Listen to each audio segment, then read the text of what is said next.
બાળકો સરસ મજાનો ગુલાબ કરી દો. રામ રામ ને સીતારામ. આજે આપણે વસ્તુઓની બનાવટ વિશે ભણ્યા હતા.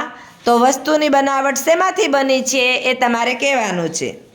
ચાલો, પોસ્ટકાર્ડ, પુસ્તક અને પતંગ શેમાંથી બને ઉદયભાઈ? સરસ. ટેબલ, ખુરશી શેમાંથી બને? લાકડામાંથી બને. સરસ. ચંપલ, ટાયર, ફુગ્ગા શેમાંથી બને? સરસ. ડોલ, ટબ, દાંતીઓ શેમાંથી બને? સરસ. અરીસો, બંગડી શેમાંથી બને? સરસ. થાળી, વાટકો, ચમચી શેમાંથી બને? સ્ટીલ કહેવાય બેટા. એને શું કહેવાય? ટી શર્ટ, ફ્રોક એ બધું શેમાંથી બને? વેરી